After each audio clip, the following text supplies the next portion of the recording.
नमस्कार, आप देख रहे हैं पॉलिटिकल ट्रेंड और मैं अभिनव कुमार। राज्य के मुख्यमंत्री हेमंत सोरेन ने नई शिक्षा नीति के खिलाफ कई सवाल खड़े किए हैं। इसको लेकर बीजेपी ने आज प्रेस कॉन्फ्रेंस करके हेमंत सोरेन पर कटाक्ष किया है। देखिए क्या कह रहे हैं बीजेपी प्रवक्ता प्रतुल सहदेव।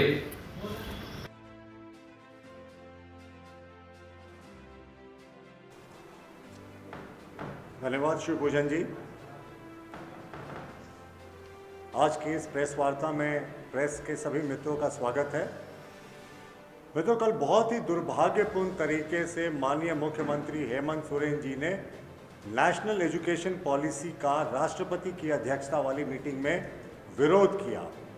हम मानते हैं कि उनका ये विरोध सिर्फ विरोध नहीं, झारखंड की आदिवासी मूलवासी जनता के शैक्षणिक योग्यता का, शैक्षणिक पढ़ाई का विरोध है। माननीय मुख्यमंत्री जब मुख्यमंत्री थे इसके पहले के टेन्योर में, तो उन्होंने जेपीएससी से स्थानीय भाषाओं की जो वेटेज है उसको कम कर दिया था। सीसेट प्रणाली को लागू किया था जो पूर्णतः आदिवासी मूलवासी विरोधी है। इस बार जो राष्ट्रीय शिक्षा नीति जो लागू हुई है उसमें क्षेत्रीय भाषाओं का, ट्राइबल भाषाओं को विशेष महत्व दिया गया है। ये कहा गया है कि प्रारंभिक पढ़ाई जो है आपके मदर टंग पे है।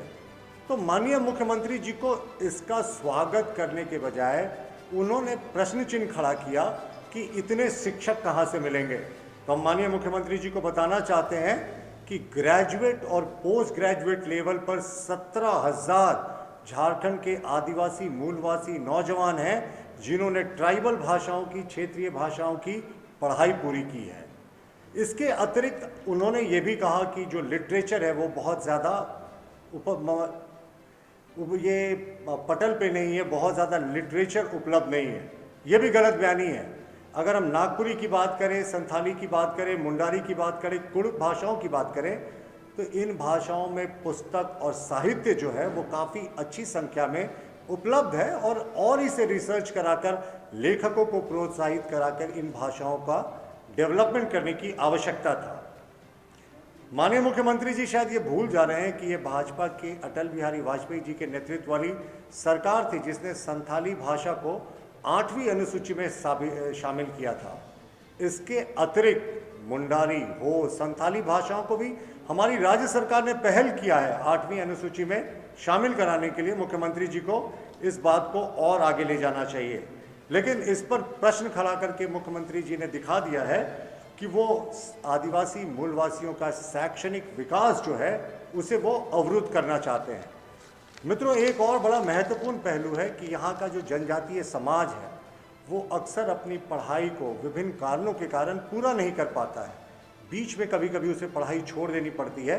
तो हमारी जो नई एजुकेशनल पॉलिसी है उसमें ये दिया गया है कि जिस भी वर्ष वो छोड़ेगा, जिस वर्ष छोड़ता है उसके अनुपात से उसे सर्टिफिकेट, डिप्लोमा या डिग्री दिया जाएगा और वो जब भी चाहता है वापस इस कोर्स को रिज्वाइन कर सकता है। तो माननीय मुख्यमंत्री जी सिर्फ और सिर्फ राजनीतिक कारणों से इसका विरोध कर रहे हैं जो यहाँ के आदिवासी मूलवासी जनता के हितों के विरोध में है। मुख्यमंत्री जी ने एक और हास्यास्पद बात कही कि इस जो नई शिक्षा नीति है इससे शिक्षा का प्राइवेटाइजेशन हो जाएगा। प्राइवेटाइजेशन की बात इसमें कहीं नहीं है। आज भी हमारे देश में लाखों छात्र हैं, जो लाखों विद्यार्थी हैं, वो फॉरेन यूनिवर्सिटीज़ में, अमेरिका के यूनिवर्सिटीज़ में, यूरोप के यूनिवर्सिटीज़ में अपनी पढ़ाई को आगे करने जाते हैं। जब इन फॉरेन यूनिवर्सिटीज़ का कैंपस इंडिया में खुलेगा, विभिन्न प्रांतों में खुलेगा, तो इन जो छात्रों का पलायन है वो रुक जाएगा और हमारे देश में विदेशी मुद्रा की बड़ी बचत होगी। इसके अतिरिक्त जो भी प्राइवेट इंस्टीट्यूट हैं वो higher education commission of India से गवर्नड होंगे। उनके फीस का जो रेगुलेशन है ये हायर कमीशन जो है वही रेगुलेट करेगी इनकी फ़ीस को। मनमानी फ़ीस की वसूली नहीं हो सकेगी। इसके अतिरिक्त 20% छात्र जो इन निजी संस्थानों में पढ़ेंगे उनको फ्री शिक्षा उपलब्ध कराना है इन निजी इंस्टीट्यूट्स को, और 30% छात्रों को बड़ी संख्या में स्कॉलरशिप भी देना है। तो जिस तरीके से ये सिर्फ विरोध के लिए विरोध कर रहे हैं ये उचित नहीं है। हमें लगता है कि इससे बहुत अवसर भी मिलेगा जो यहाँ के स्टूडेंट्स हैं उनको। माननीय मुख्यमंत्री जी ने कहा कि जो वोकेशनल कोर्सेज हैं उनसे रोजगार नहीं उत्पन्न होगा और ये जो शिक्षा नीति है ये रोजगार के प्रोत्साहन देने वाली नीति नहीं है। हम इनकी बात का खंडन करते हैं। ये पहली बार हो रहा है देश की आज़ादी के बाद कि जब छठी कक्षा से वोकेशनल कोर्सेज पढ़ने का ऑप्शन है और इसमें इंटर्नशिप करने का भी ऑप्शन है, तो पूरे तरीके से हमारी जो नई शिक्षा नीति है वो रोजगार को केंद्रित करके बनाई गई है। अगर आप हमारे टारगेट को देखें तो 2030 तक 100% जो स्कूली बच्चे हैं उनका इनरोलमेंट करने का टारगेट है।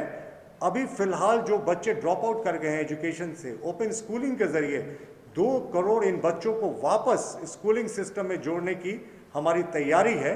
हायर एजुकेशन में अभी जो दाखिला का परसेंटेज 26% है, वो हमारा टारगेट है कि अगले कुछ वर्षों में इसे हम 50% के आसपास ले जाएं और मौजूदा जो 4.41% जीडीपी का खर्च होता है एजुकेशन पे, इसे कुछ अगले वर्षों में हम 6% तक करना चाहते हैं। तो सिर्फ विरोध करने के लिए विरोध उचित नहीं, खास करके जब उससे यहाँ की आदिवासी मूलवासी जनता प्रभावित हो रही हो।